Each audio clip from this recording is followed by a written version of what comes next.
Good day, History 102. Welcome to Chapter 22. You've made it this far. We're all the way to World War II. This week, we're going to be discussing the U.S. approach to World War II, which wasn't entirely very even-handed. So let me show you how. One of the most popular works of art in World War II were paintings of the Four Freedoms by Norman Rockwell, which are pictured here. In his State of the Union address before Congress in January 1941, President Roosevelt spoke of a future world order based on essential human freedoms: freedom of speech, freedom of worship, freedom from want, and freedom from fear.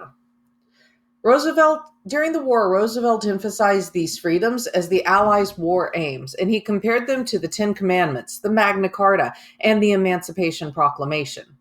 In his paintings, which he created in 1943, Rockwell portrayed ordinary Americans exercising these freedoms: a citizen speaking at a town hall meeting, members of different religious groups at prayer, a family enjoying Thanksgiving dinner, and a mother and father standing over a sleeping child. Though Rockwell presented these images of small-town American life, the United States changed dramatically in the course of the war. Many post-war trends and social movements had wartime origins. As in World War I, but on a far greater scale, wartime mobilization expanded the size and reach of government and stimulated the economy. Industrial output skyrocketed and the unemployment disappeared as war production finally ended the Great Depression. Demands for labor drew millions of women into the workforce and lured millions of migrants from rural America to the industrial cities of the North and the West, permanently changing the nation's social geography. The war also gave the United States a new and lasting international role and reinforced the idea that American security required the global dominance of American values and power. Global military spending unleashed rapid economic development in the South and West, laying the basis for the modern Sun Belt.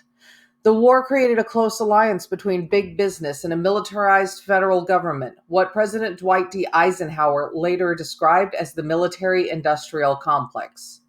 Moreover, the war reshaped the boundaries of American nationality. The government recognized the contributions of America's ethnic groups as loyal Americans. Black Americans' second-class status attracted national attention. However, toleration went only so far. With the United States at war with Japan, forced more than 100,000 Japanese Americans, including citizens, into internment camps. The Four Freedoms thus produced a national unity that obscured divisions within America. Divisions over whether free enterprise or the freedom of the global New Deal would dominate after the war, whether civil rights or white supremacy would define race relations, and whether women would return to traditional roles in the household or enter labor markets. The emphasis on freedom as an element of private life would become increasingly prominent in post-war America. This shows a sheet of 50 miniature reproductions of World War II posters. The themes include invocations of freedom, depictions of the enemy, calls for disciplined labor, and warnings against inadvertently revealing military secrets. Artists for Victory, an organization founded in 1942, sponsored a national poster competition to encourage artists to use their talents to promote the Allied war effort. These are the subtopics of the lecture today. We're going to discuss how World War II began and was fought, how it affected the home front, the visions of what freedom would look like in post-war America, the dilemma of whether or not this sort of thing would be allowed to begin in America, and finally, the end of the war and the end of the Roosevelt presidency at the same time. They are related. Our first focus questions: what step led to American participation in World War II? With the country facing economic crisis in the 1930s, international affairs garnered little public attention, but Franklin Roosevelt innovated in foreign and domestic policy. In 1933, in an effort to encourage trade, he recognized the Soviet Union. FDR also repudiated the right to intervene with military force in the internal affairs of Latin American nations, called the Good Neighbor policy. The United States withdrew troops from Haiti and Nicaragua and accepted Cuba's repeal of the Platt Amendment, which had authorized U.S. intervention in that nation. But like previous presidents, Roosevelt recognized undemocratic governments such as that of Antonio Somoza in Nicaragua, Rafael Trujillo in the Dominican Republic, and Fulgencio Batista in Cuba. However, the United States also took steps to counteract German influence in Latin America by expanding trade and promoting American culture there. Events in Asia and Europe quickly took center stage as international order and the rule of law seemed to disintegrate. In 1931, seeking to expand its power in Asia, Japan invaded Manchuria, a northern province in China. In 1937, it pushed further, committing a massacre of 300,000 Chinese prisoners of war and civilians at Nanking. In Europe, after consolidating his rule with Germany, Hitler launched a campaign to dominate the continent. He violated the Versailles Treaty by pursuing a massive rearmament and in 1936 by sending troops into the Rhineland, a demilitarized zone between France and Germany. The failure of Britain, France, and the United States to oppose his aggression convinced Hitler that these democracies would not resist his aggressions. Benito Mussolini, the father of fascism in Italy, invaded and conquered Ethiopia. When, in 1936, General Francisco Franco mounted a rebellion against the democratically elected government of Spain, Hitler and Mussolini sent men in arms to support him. In 1939, Franco won and established another fascist government in Europe. Hitler annexed Austria and the Sudetenland and German area of Czechoslovakia, and soon thereafter invaded and annexed all of that nation too. Roosevelt became increasingly alarmed by Hitler's actions in Germany and Europe, but in 1937 he called only for a quarantine of the aggressors. Roosevelt had little choice but to develop and follow the appeasement policy of France and Britain, who hoped that agreeing by Hitler's demands would prevent war. In 1938, British Prime Minister Neville Chamberlain returned from the Munich Conference of 1938, which had awarded the Sudetenland to Hitler, promising peace in our time. That would end up being the greatest mistake of his political career. This shows a demonstration sponsored by the Jewish organizations at New York's Madison Square Gardens in March 1937. It demands action against Nazi Germany. At this time, most Americans opposed getting involved with European affairs. The threat posed by Germany and Japan seemed distant to most Americans, and, in fact, Hitler had many admirers in America. From those who praised his anti-communism to businessmen who profited from business with Nazis, such as Henry Ford. Trade also continued with Japan, including shipments of American trucks, aircrafts, and oil, which amounted to approximately 80% of Japan's oil supply. Many Americans now believed that the American involvement in World War I had been a mistake and had only benefited international bankers and arms producers. Pacifism attracted supporters across America, from small towns to college campuses. Americans of German and Italian descent also sympathized with fascist governments in their homelands, and Irish Americans remained staunchly anti-British.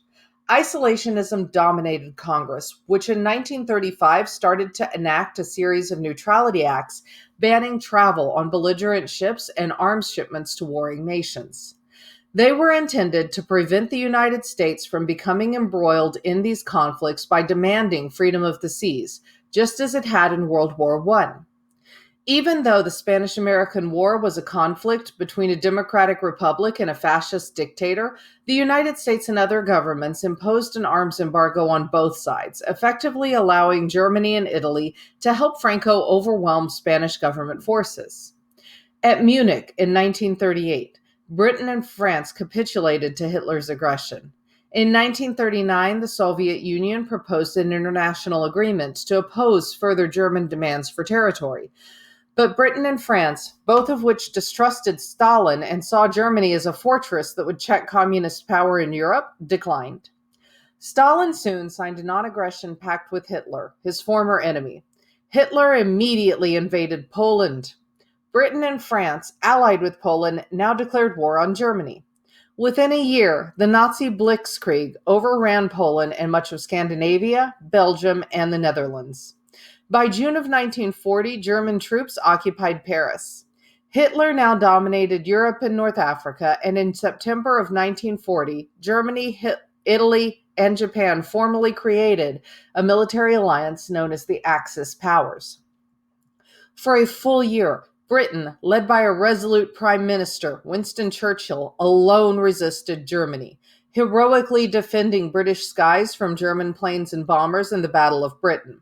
The Germans' bombs devastated London and other cities, but German air campaign was eventually repelled. Churchill pointedly called on the New World to rescue the Old. This 1940 cartoon shows war clouds engulfing Europe, while Uncle Sam observes that the Atlantic Ocean no longer seems to shield the United States from involvement.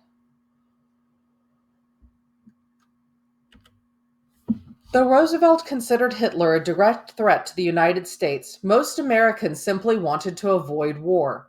After a fierce debate, in 1940, Congress approved plans for military rearmament and agreed to sell arms to Britain on a cash and carry basis.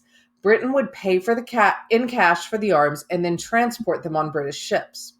But Roosevelt, who was mindful of the presidential election, went no further. Opponents of the American intervention mobilized.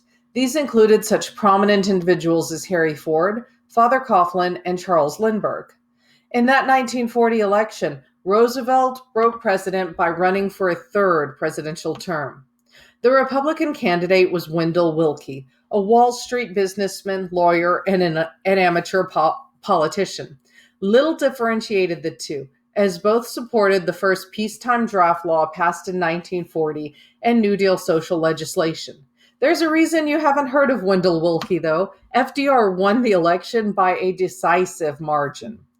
In 1941, the United States became closer to the nations fighting Germany and Japan, and Roosevelt declared that America would be a great arsenal of democracy. With Britain close to bankruptcy, Roosevelt had Congress pass the Lend-Lease Act, allowing military aid to go to countries that promised to repay it after the war. Under this law, the United States funneled billions of dollars worth of arms to China and the Soviet Union.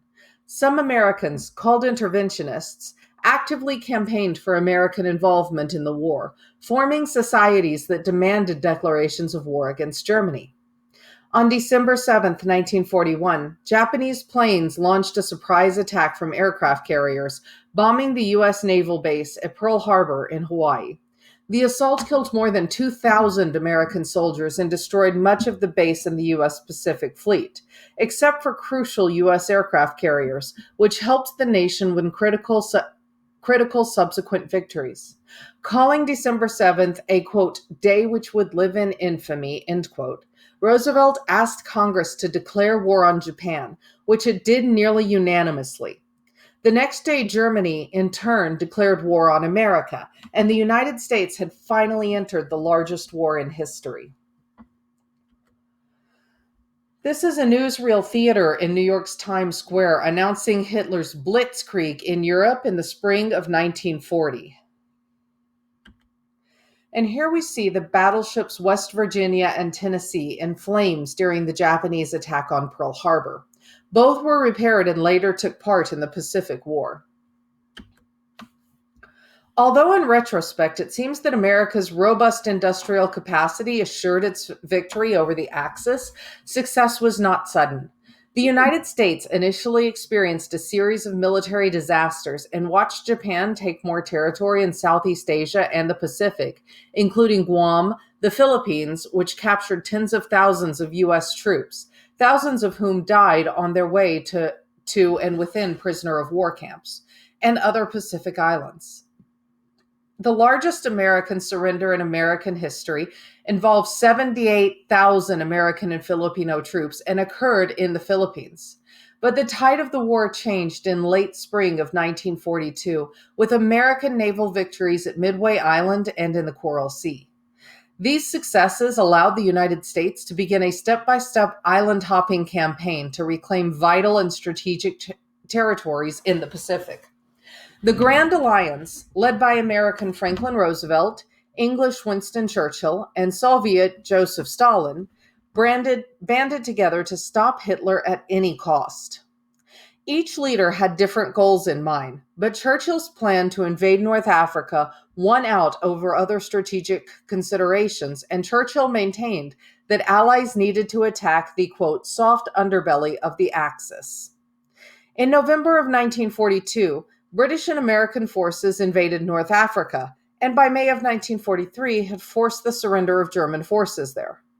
By this time, the Allies had also gained an advantage in the fight in the Atlantic Ocean against German submarines. While Roosevelt wanted to liberate Europe, most American troops stayed in the Pacific. In July of 1943, American and British forces invaded Sicily and began the liberation of Italy, whose government, led by Mussolini, was overthrown by popular revolt. Fighting continued against German forces there throughout 1944. America's fight in Europe began on June 6, 1944, D-Day. On this day, nearly 200,000 British, American, and Canadian soldiers, led by General Dwight D. Eisenhower, invaded Normandy in northern France. More than 1 million troops soon followed them in the largest sea-land operation in the history of the world. The Germans resisted but retreated, and by August, Paris had been liberated. The most significant clashes, however, took place on the Eastern Front, where millions of Germans and Soviet troops faced each other in very costly battles, particularly at Stalingrad, where a German siege ended in German surrender to the Soviets, a decisive defeat for Hitler. Other Russian victories marked the end of Hitler's advance and the beginning of the end of the Nazi Empire in Eastern Europe. A full 10 million of Germany's nearly 14 million casualties were inflicted on the Eastern Front, and millions of Poles and Russians, many of them civilians, perished. Moreover, after 1941, Hitler embarked on his final solution to eliminate people and groups he deemed undesirable, including Slavs, Gypsies, homosexuals, and above all, Jews. By 1945, 6 million Jewish men, women, and children had died in Nazi camps in the culmination of a horrifying Nazi ideology known as the Holocaust. Some of the 13,000 American troops forced to surrender to the Japanese on Corregidor Island in the Philippines May of 1942.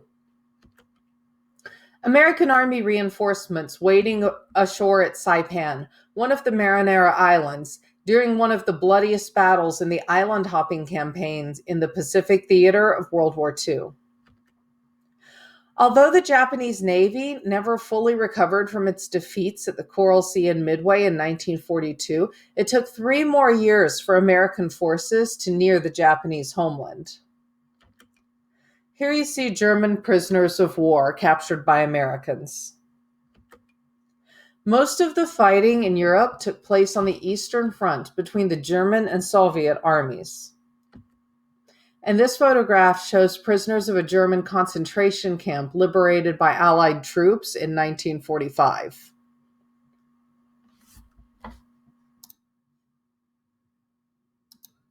Our next focus question: how did the United States mobilize economic resources and promote popular support for the war effort? By the end of World War II, some 50 million men had registered for the draft, and 10 million had been inducted into the military. Military service united Americans from every walk of life, bringing the children of immigrants into contact with other Americans from a variety of racial and geographical backgrounds. Further, the draft ensured that the burden of military engagement was widely shared throughout American society. Within the United States, the war transformed the role of the federal government. Roosevelt established the new wartime agencies such as the War Production Board, War Manpower Commission, Office of Price Administration to control labor distribution, shipping, set manufacturing quotas, and fix prices, wages, and rents. The number of federal workers rose from 1 million to 4 million, and the unemployment, at a rate of 14% in 1940, had all but disappeared by 1943. The government built housing for war workers and forced civilian companies to produce material for the war effort. Auto plants now made trucks, tanks, and jeeps for the Army. The gross national product more than doubled to 214 billion during the war, and federal wartime spending equaled twice the amount spent in the previous 150 years. The government sold millions of dollars in war bonds, hiked taxes, and started taking income tax from Americans' paychecks. Ties between corporations and the federal government grew much closer during World War II, with business executives taking key positions in federal agencies supervising war industries. Roosevelt gave incentives to increase production. Most federal spending went to the largest companies, which sped up a long term trend towards economic concentration. And by the war's end, the 200 biggest industrial firms represented nearly half of all corporate assets in the nation. Wartime production was gargantuan in scale and shocking in its intensity, not only making military equipment by the millions, but also leading to inventions such as radar, jet engines, and early computers. The war helped restore the reputation of big business that the Depression had tarnished. Federal funds restored old manufacturing areas and fostered new ones. On the West Coast, in places like Southern California, home to steel and aircraft production, and in the South, where out-migration and military-related factories and shipyards shifted employment from agriculture to industry. This raised incomes in the South, but did not end its deep poverty, sparse urbanization, or underdeveloped economy, which still depended on agriculture, extractive industries such as mining, lumber, and oil, and manufacturing linked to agriculture such as cotton textiles. Organized labor saw the war as a struggle for freedom that would expand economic and political democracy at home and secure its influence in politics and the industry. During the war, unions were part of a three-sided arrangement with government and business that allowed union membership to rise to unprecedented numbers. To win industrial peace and stabilize war production, the federal government forced resistant employers to recognize the unions. In turn, union leaders promised not to strike and to recognize employers' right to, quote, managerial prerogatives, end quote, and fair profits. By the war's end, unions were entrenched in many economic sectors, and nearly 15 million workers, roughly a third of the non-farm labor force, were union members, which was the highest proportion in U.S. history. But labor was a less powerful partner in war than business or government. The New Deal's decline continued during the war, and Congress became thoroughly dominated by a conservative alliance between Republicans and Southern Democrats, who retained Social Security but ended programs allegedly controlled by leftists, such as the Civilian Conservation Corps, the Works Progress Administration. Many workers protested the demanding wartime conditions and the freeze on wages, which had been imposed by the government even while corporate profits soared. Despite the no strike pledge, in 1943 and 1944, there were many brief walkouts.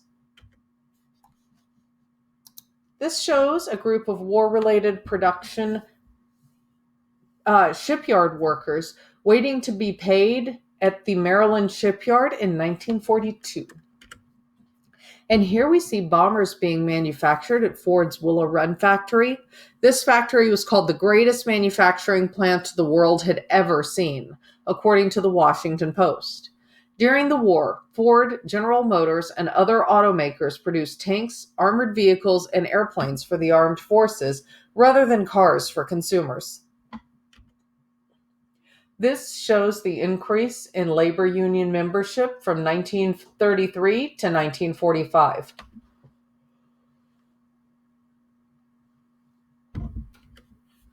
And here we see the naval and military facilities built by the federal government during World War II. They were concentrated in the South and West and sparked economic development in these regions. World War II came to be remembered as the Good War, in which the nation united behind noble aims. But all wars need mobilization of public opinion, and freedom was a prominent theme in efforts to sell the war. Roosevelt believed the four freedoms represented essential American values that could be universalized across the globe. Freedom from fear meant a desire not only for peace, but also for long-term security in a chaotic world.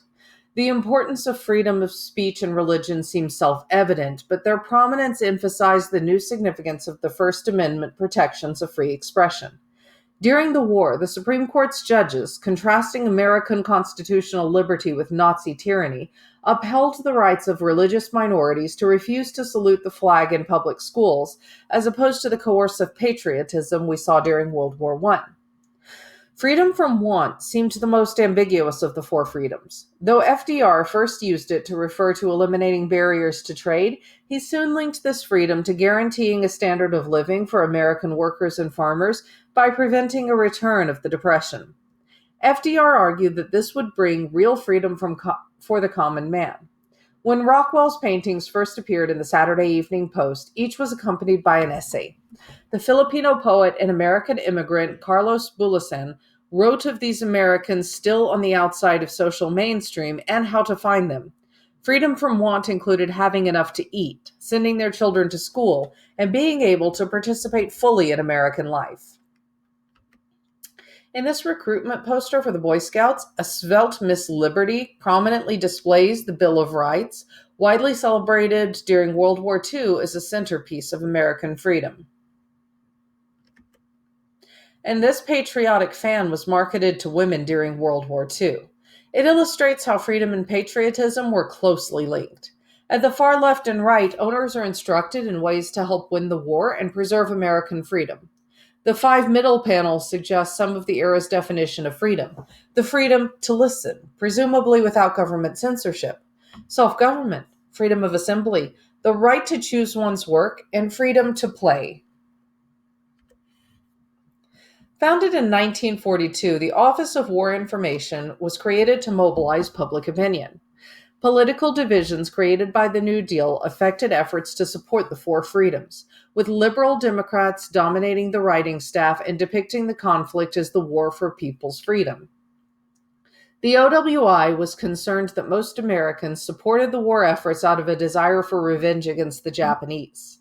To convince the American public that the war is being fought for the four freedoms, the OWI utilized radio, film, the press, and other media to give the conflict an ideological meaning, while avoid the nationalist hysteria of World War I.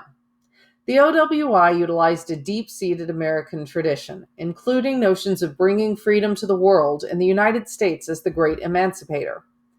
Critics of the OWI claimed that the freedom that was being promoted was Roosevelt's version of the 1930s. Congress eliminated most of its funding when over concern that the OWI was promoting New Deal social programs just as much as the war effort. After the OWI was defunded, the selling of America became a private affair. Private companies joined in efforts to promote wartime patriotism under the guise of the War Advising Council. Alongside advertisements urging Americans to purchase war bonds, guard against revealing military secrets, and grow victory gardens, there was also an emphasis on marketing advertisers' definitions of freedom. They insisted that Roosevelt had overlooked a fifth freedom, freedom of choice through free enterprise. Americans on the home front enjoyed a prosperity that many could scarcely remember, despite the rationing of scarce consumer items. Marketers stressed that the possibilities for consumer goods were endless if they could remain free from government controls. Each side in World War II invoked history to rally support for its cause. Rise of Asia, shown here, depicts Japan liberating Asia from ABCD, imperial oppressors, namely Americans, British, Chinese, and Dutch. Each side in World War II invoked history to support its cause. This is an American version of the last. This poster, issued by the Office of War Information, links the words of Abraham Lincoln to the struggle against Nazi tyranny.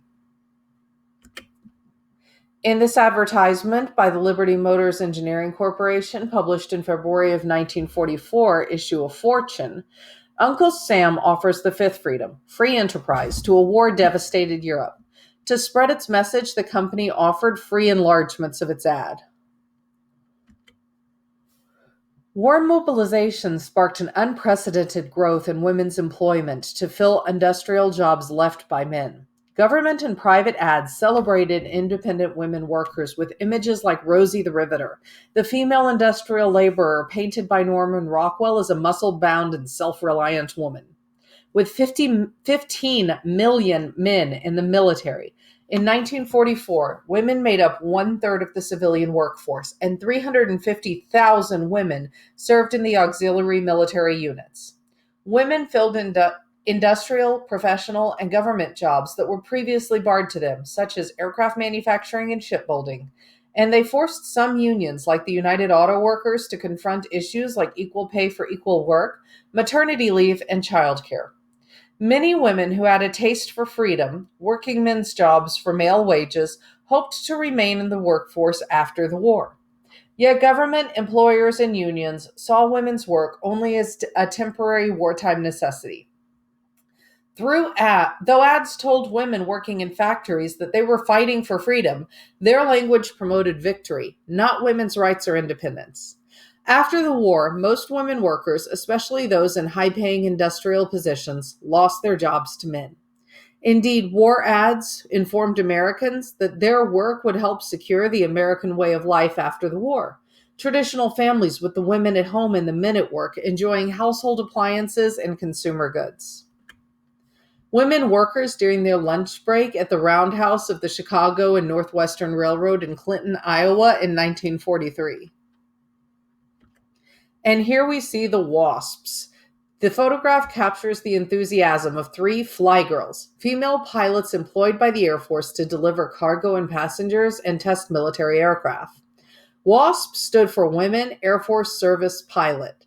They eventually numbered over 1,000 aviators who trained at an all-female base in Avenger Field in Sweetwater, Texas. They didn't take part in combat, but 38 died in service. Our next focus question: what visions of America's post-war role began to emerge during the war?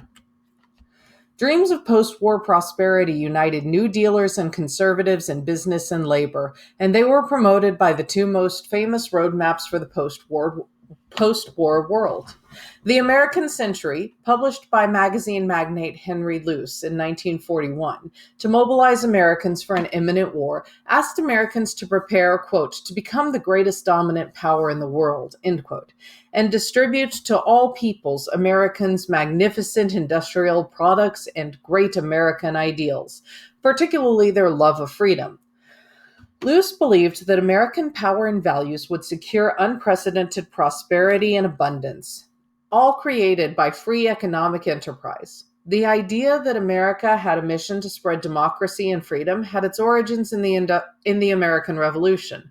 But this idea traditionally saw America as an example to be emulated, not an active agent imposing an American system on others. To some critics on the left, Luce's appeal seemed to call for an American empire. Henry Wallace, a liberal New Dealer, former Secretary of Agriculture for FDR, and FDR's vice president beginning in 1940, responded with The Price of Free World Victory, an address in May of 1942. Wallace anticipated that Allied victory would establish a century of the common man, and that march of freedom would continue after the conflict.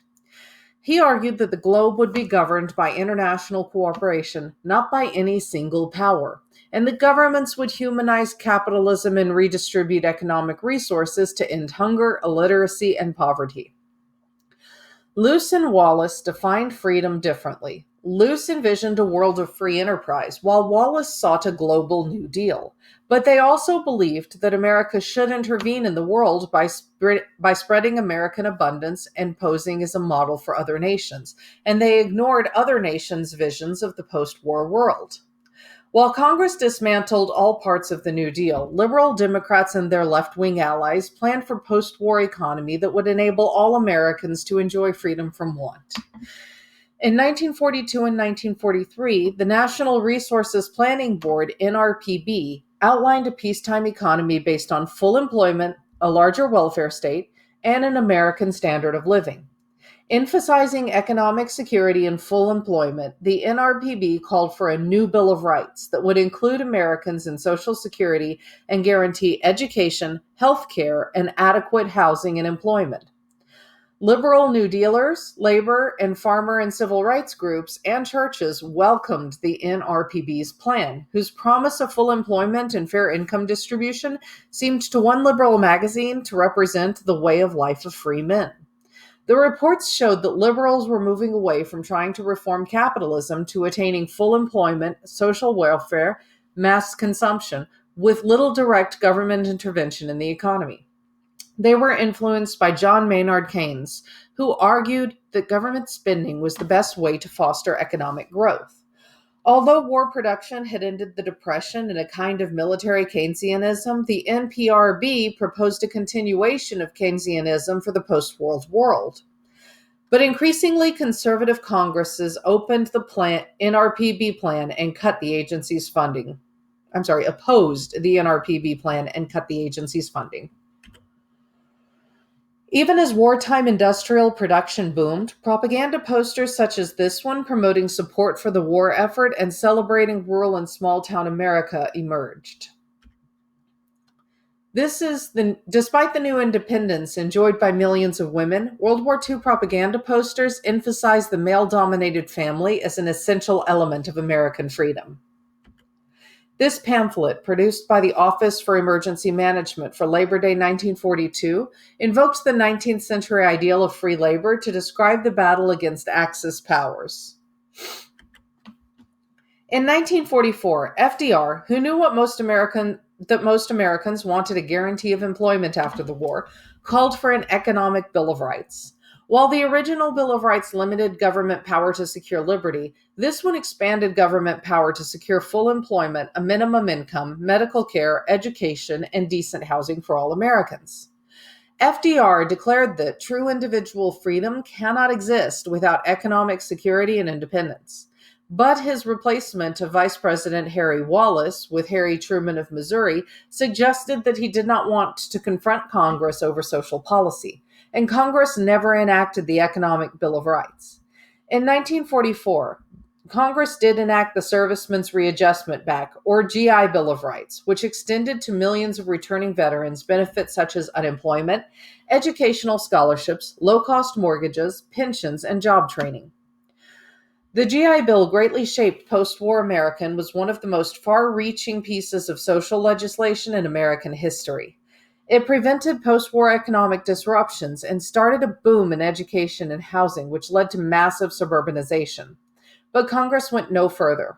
A proposed full employment bill that would have been a GI Bill for non-veterans, guaranteeing employment and requiring the federal government to increase spending if the economy itself did not produce full employment, was watered down before it passed in 1946 and did not require full employment. The bill's failure confirmed the political stalemate initiated in the 1938 elections and marked the return of respectability for the idea that economic planning endangered freedom. In 1944, Friedrich Hayek, an Austrian-born economist, published The Road to Serfdom, in which he argued that the government plans threatened individual liberty and led to dictatorship. When war production seemed to have restored capitalism and fascism showed the dangers of combining economic and political power, Hayek's book gave a new justification to opponents of the activist state. Hayek claimed that no person or set of experts could ever know enough to intelligently direct a complex modern economy, and that free markets scattered and partial knowledge more effectively ran economic life. While Hayek accepted some social policies such as minimum wage and maximum hour laws and a social safety net that guarantees minimal citizen welfare and opposed traditional conservatism's love of authority, he helped establish modern conservatism by equating fascism, socialism, and the New Deal, and associating economic planning with a loss of freedom. Ben Shah's poster, Our Friend, for the Congress of Industrial Organizations Political Action Committee urges workers to vote for FDR during his campaign for a fourth term. Another This Is America propaganda poster emphasizes the American dream of equal opportunity for all. All the children in the classroom, however, are white boys, and the poster seems to limit the dream to males. A poster issued by the Fair Employment Practices Commission, created in 1941 to combat discrimination in military related jobs. The workers building a tank represent numerous European ethnic groups, but not non whites, even though the commission was created to forestall a planned march on Washington organized by black leaders. Our next focus question: how did American minorities face threats to their freedom at home and abroad during World War II? World War II changed Americans' visions of themselves as a people. The fight against the Nazi Empire and its theory of a master race discredited ethnic and racial inequalities. The cultural pluralism of ethnic and racial minorities in the 1920s and the Popular Front in the 1930s was now promoted by the government. It argued that the United States differed from its enemies in its commitment to the principle that Americans of all races, religions, and national origins could enjoy the four freedoms. Racism was the doctrine of the enemy, while Americanism meant tolerating diversity and equality. By the war's end, new immigrants had been accepted as loyal ethnic Americans rather than members of an inferior race. World War II brought the new immigrants and their children together with other Americans, drawing millions from urban ethnic neighborhoods and rural areas and mixing them in factories and in the military. This patriotic assimilation was in stark contrast to the coercive Americanism of World War I, in which the Wilson administration made Anglo-Saxon a cultural norm. Roosevelt embraced cultural pluralism as a basis of harmony in a diverse society, and the government promoted Americanism as equality in opposition to Nazi intolerance. Public officials rewrote the past to define American identity as free of racial or ancestral considerations. Repelled by Nazi ideas of inborn racial differences, biological and social scientists discarded the belief that race, culture, and intelligence were linked. Even Hollywood depicted soldiers as a motley force of men from diverse regional, ethnic, and religious backgrounds who placed national loyalty above other considerations.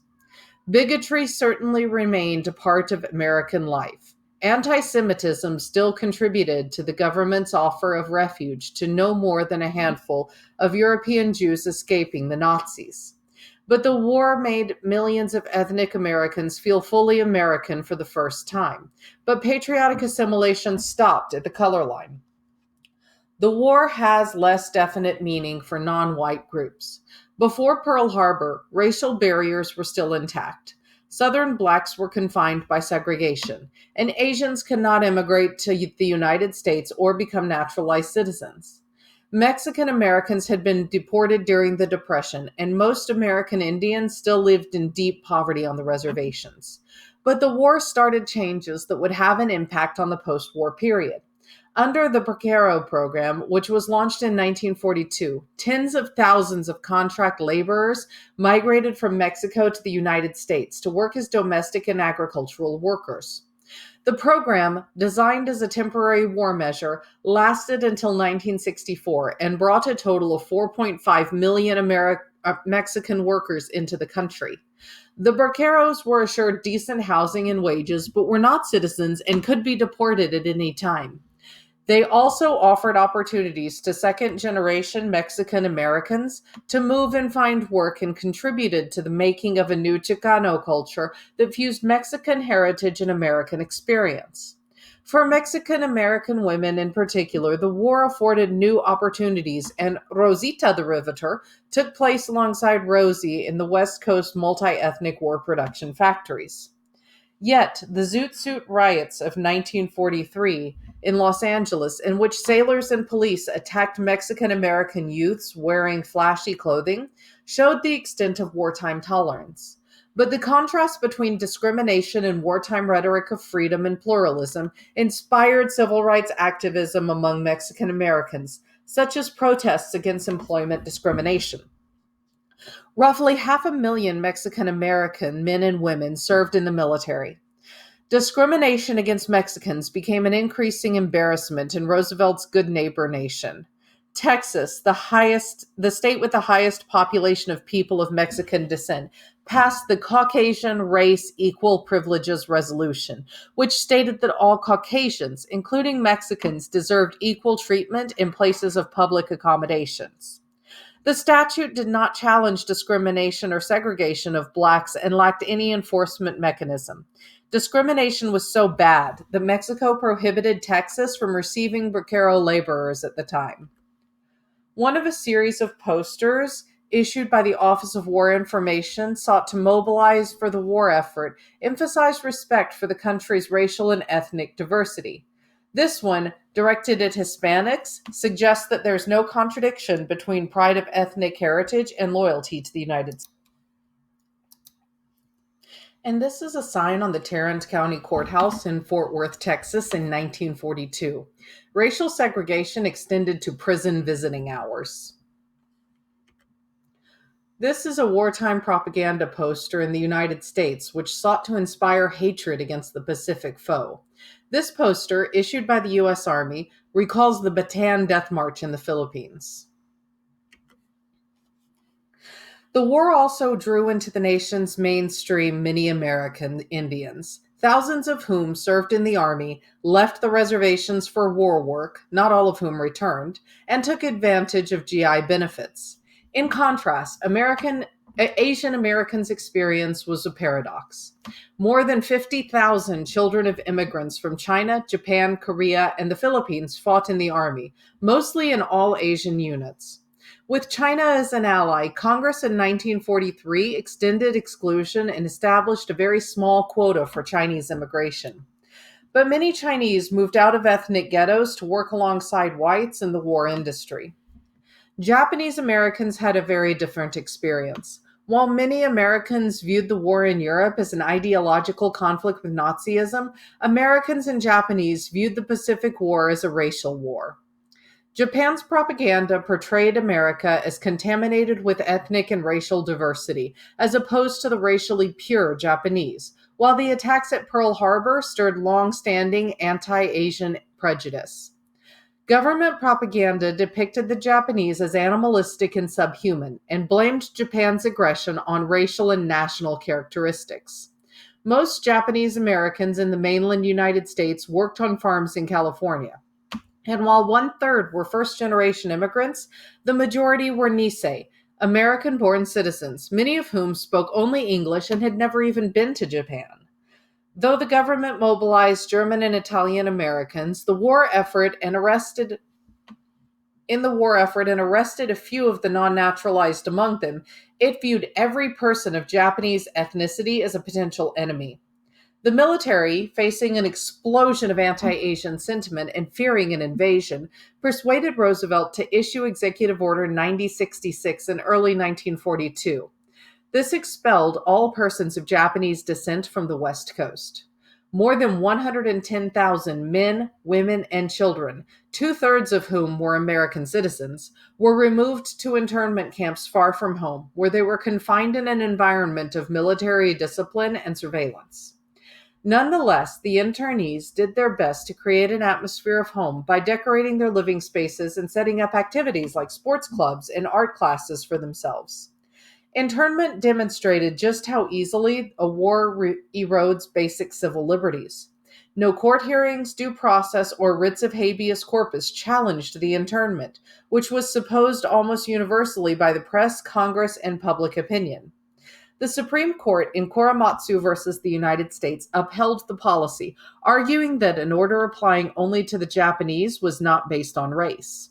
In 2018, in a case involving President Trump's order banning travel to the United States by citizens of several Muslim-majority countries, the Supreme Court, as an aside, declared that the Korematsu decision was, quote, gravely wrong, end quote, and had no legal standing. Internees were asked to buy war bonds, sign loyalty oaths, and consent to being drafted into the Army. Contradictions abounded in the experiences of Japanese Americans. For example, in 1944, Sono Isato danced on Broadway while her brother served in the Pacific Theater and her father was interned because he had been born in Japan. A long campaign for acknowledgement followed the war, and in 1988, Congress apologized for internment and compensated victims. Incidentally, among the most famous of the victims of internment was George Takei of Star Trek fame. He speaks about it often on his social media and Twitter and has published a book about it. This picture, titled Waiting for Internment, shows a Japanese woman and her baby. The tags on the clothing identified them and which camp they were going to. This entrance to a grocery store in Oakland, California, is photographed by Dorothea Lange in March of 1942. The owner, Tatsuro Masuda, was a graduate of the University of California, Berkeley, and had the sign painted the day after the Japanese attack on Pearl Harbor as an expression of loyalty to the nation. However, like most other Japanese Americans, he and his family were interned. More than 100,000 Japanese Americans, the majority American citizens, were forcibly removed from their homes to internment camps during World War II. This map shows how the internment camps were scattered across the United States. In contrast to the treatment of Japanese Americans, wartime rhetoric of freedom helped spark a significant change in the status of blacks. While Roosevelt denounced theories of racial mastery, Nazi Germany cited American segregation to support its own policies. Yet segregation and racial violence persisted. The war stimulated a massive migration of blacks, the Second Great Migration, from the rural South to cities in the North and West. But they faced intense hostility, especially in Detroit, where a 1943 fight led to a race riot that killed 34 people and led to a hate strike of white workers against black employment at a war production plant. Lynching continued unabating. Nevertheless, more than 1 million blacks served in the armed forces in segregated units, limited mostly to construction, transportation, and other non-combat duties. Many Northern black draftees were sent south for military training, where they resented the discrimination they faced and the better treatment given to Nazi prisoners of war. When Southern black veterans sought benefits of the GI Bill, they faced discrimination that sharply limited their access. While the GI Bill did not discriminate in its health, college tuition, job training, or other benefits, local administrators in the South curtailed, eliminated, or segregated these benefits to blacks' disadvantage. During World War II, Red Cross blood banks separated blood from black and white Americans, one illustration of the persistence of racial segregation. This 1943 poster by the NAACP points out that Negro and white blood has no scientific basis. This is the Enemy. A 1942 poster by Victor Ancona and Karl Kohler suggests a connection between Nazism abroad and lynching at home. The modern civil rights movement was born during the war. Resentful of nearly complete exclusion of African Americans from jobs in the booming war industries, the black leader A. Philip Randolph in July 1941 called for a march on Washington to demand defense jobs, an end to segregation, and anti-lynching laws. Randolph, who founded the Brotherhood of Sleeping Car Porters, and fought racism of unions and employers, criticized Roosevelt's inaction by using FDR's rhetoric, declaring racial discrimination undemocratic, un-American, and pro-Hitler. The march idea alarmed Washington officials, and to prevent it, Roosevelt issued an executive order that banned discrimination in defense jobs and created the Fair Employment Practices Commission, FEPC, to track compliance. Armed only with investigative powers, the FEPC could not enforce the anti-discrimination order, but its creation signaled an important shift in public policy. The FEPC was the first agency since Reconstruction to fight for equal opportunity for blacks, and it helped obtain jobs for black workers in industrial factories and shipyards. By 1944, more than 1 million blacks worked in manufacturing. During the war, the NAACP's membership rose from 50,000 to 500,000.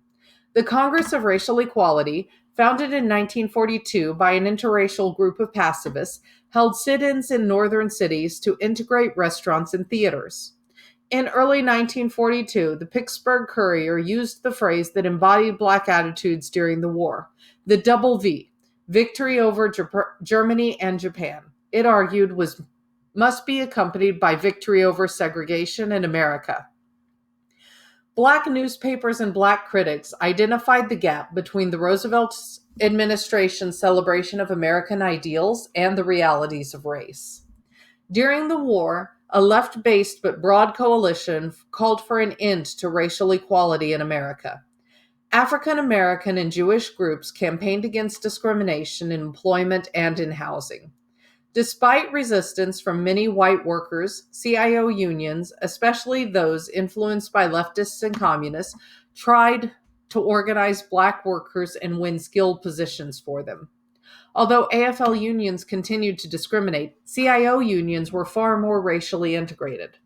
This new militancy among blacks scared moderates and white Southerners, who now stood between blacks protesting segregation and Southern politicians who defended white supremacy and the South's freedom to shape its own race relations. The war that sparked modern civil rights agitation also generated politics that anticipated the massive resistance to desegregation in the 1950s. But in the North and West, many liberals openly called for transformation of race relations. Some changes occurred. The National War Labor Board banned racial wage differentials, and the Supreme Court outlawed all white primaries, which had enabled Southern states to disenfranchise blacks. By the end of the war, the Navy ended segregation, and the Army had established a few integrated units.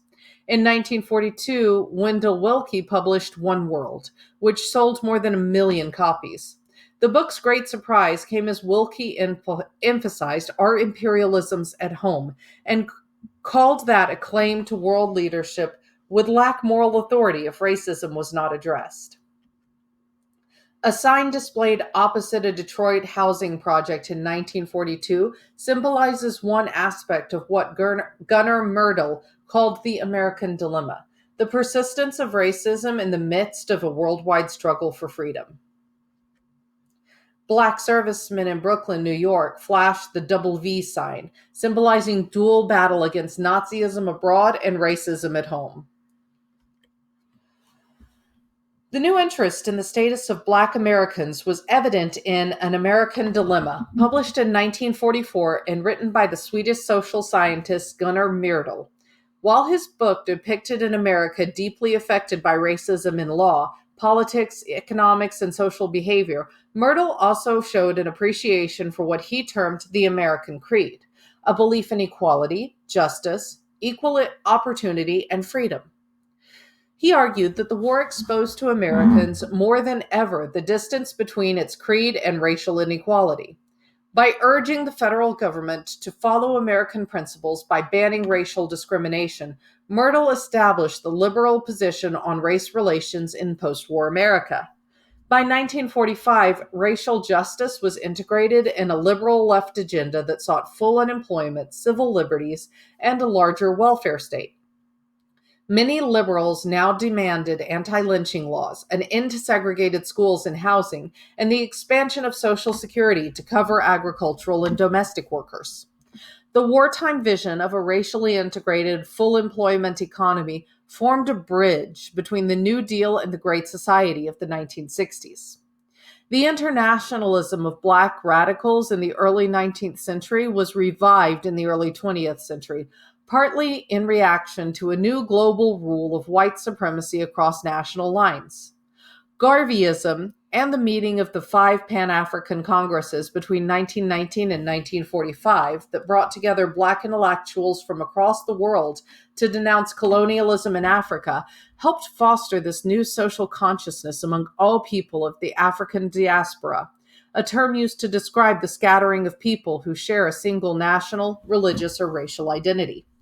Black American leaders like W.E.B. Du Bois and Paul Robeson met future leaders of African independence movements such as Kwame Nkrumah of Ghana, Jomo Kenyatta of Kenya, and Nnamdi Azikiwe of Nigeria. I'm sorry if I completely butchered those pronunciations. In trips abroad. Together, they identified the struggles of Black Americans with Black freedom struggles throughout the world. They argued that racism had started in the slave trade and slavery persisted in colonialism. Freeing Africa from colonial rule, they thought, would foster freedom in America. World War II stimulated among African Americans an even greater awareness of the links between racism in the United States and colonialism abroad, becoming increasingly aware of events in India and China. In 1942, Robeson founded the Council on African Affairs, which tried to place colonial liberation at the top of the Black American agenda. Paul Robeson, the Black actor, singer, and battler for civil rights, leading Oakland dock workers in singing the national anthem in 1942. World War II gave a significant boost to the vision, shared by Robeson and others on the left, of an America based on genuine equality. And here we see a picket line of Black workers in Chicago, which evokes the memory of slavery in protesting low wages in 1941. And our final focus question: how did the end of the war begin to shape the post-war world? In early 1945, Allied triumph seemed inevitable. Hitler briefly pushed Allies back in France with a surprise counterattack that created a huge bulge in Allied lines. Though the Battle of the Bulge was the largest single battle ever fought by the U.S. Army and inflicted 70,000 American casualties, the German assault failed, and by March, American troops crossed into Germany. Hitler killed himself. Soviet troops took Berlin, and on May 8th, VE Day, which stood for Victory in Europe, was declared. The war against Germany ended. The U.S. forces in the Pacific moved closer to Japan after retaking Guam in the Philippines in 1944, and a decisive naval victory at Leyte Gulf. In the 1944 presidential election, Roosevelt defeated Thomas E. Dewey, the Republican governor of New York, and won an unprecedented fourth term. But Roosevelt died on April 12, 1945, before the Allies secured victory. His successor, Harry Truman, immediately faced an extraordinary decision: whether to use the atomic bomb against Japan. Truman, not knowing about the bomb before becoming president, was told by the Secretary of War that the United States had built, quote, the most terrible weapon ever known in human history, end quote. The bomb was the product of Einstein's theory of relativity, which led scientists to use uranium, or man-made plutonium, to create an atomic reaction that could generate enormous power, which could be used for peaceful purposes or to generate colossal explosions. Fleeing Germany for the United States, Einstein warned Roosevelt that the Nazis were trying to build an atomic weapon and urged Roosevelt to do the same. FDR launched the Manhattan Project, the top-secret program in which scientists steering the war developed an atomic bomb, which was first tested in New Mexico, July 1945. On August 6, 1945, a U.S. plane dropped the atomic bomb on Hiroshima, Japan. It virtually destroyed the entire city and killed 70,000 immediately.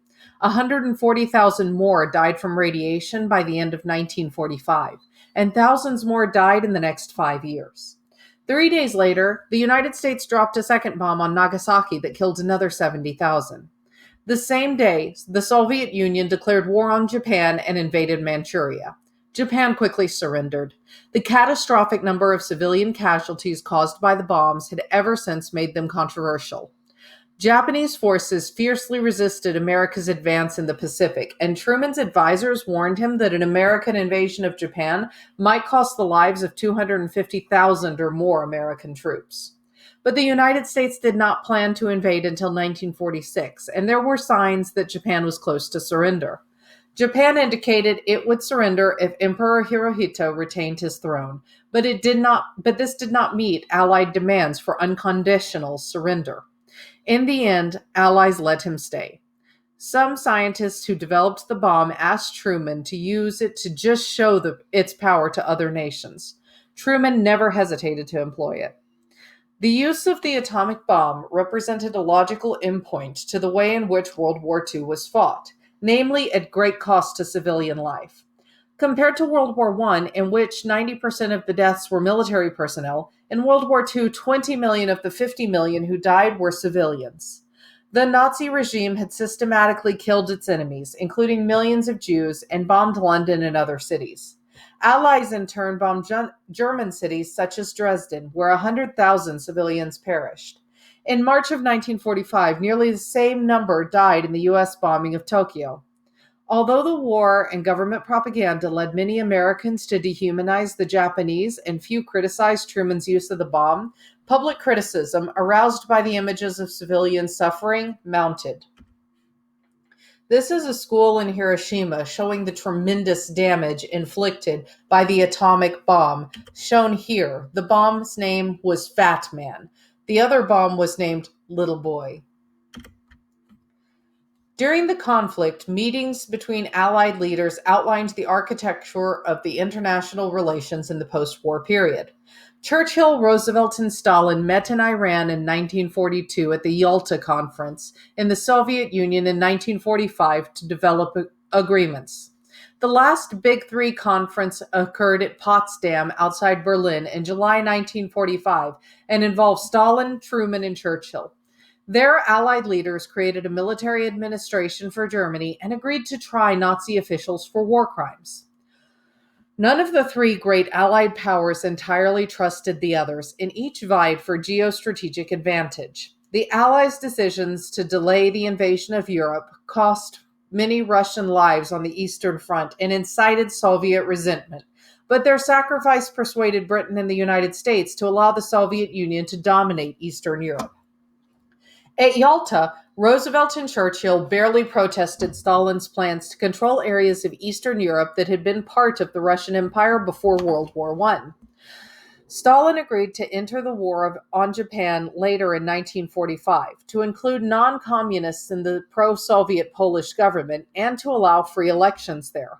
But Stalin intended to make Eastern Europe communist, and soon Allies disagreed over the region's fate. Churchill also resisted U.S. pressure to move towards national independence for India and other British colonies, and he made separate private deals with Stalin to split Southern and Eastern Europe into separate spheres of influence. Britain also fought American efforts to control the post-war global economy. Delegations from 45 nations that met at Bretton Woods, New Hampshire in July of 1945 replaced the British pound with the US dollar as the main currency for international exchange. During the Depression, FDR had taken the United States off of the gold standard, but Bretton Woods again forged a link between the dollar and gold and set other national currencies as a fixed rate in relation to the US dollar. The meeting also created the two U.S.-dominated financial institutions. The World Bank would provide money to developing nations and help rebuild Europe, and the International Monetary Fund would prevent governments from devaluing their currency for trade advantages. Bretton Woods created the structure of the post-war global capitalist economy that made goods and investment more free and recognized the American domination of world finance. American leaders asserted that the free trade would encourage world economic growth, an assumption that continued to govern U.S. policy until the president of Donald Trump. The Big Three, Stalin, Roosevelt, and Churchill, are pictured here in their first meeting at Tehran, Iran in 1943, where they discussed opening the Second Front against Germany in Western Europe. In 1944, near Washington, D.C., Allies also founded a successor organization to the League of Nations. The United Nations, UN, would consist of a General Assembly of Nations where each member nation had an equal voice, and a Security Council was tasked with maintaining world peace and security. The Security Council had 6 rotating members and 5 permanent ones. Britain, China, France, the Soviet Union, and the United States were known as the Big Five. Each had the power to veto resolutions. In June of 1945, 51 countries meeting in San Francisco adopted the UN Charter, which outlined force or its threat as a means for settling international disputes, and Congress endorsed it the following month. The war radically redistributed public power. The major military powers of Japan and Germany were defeated.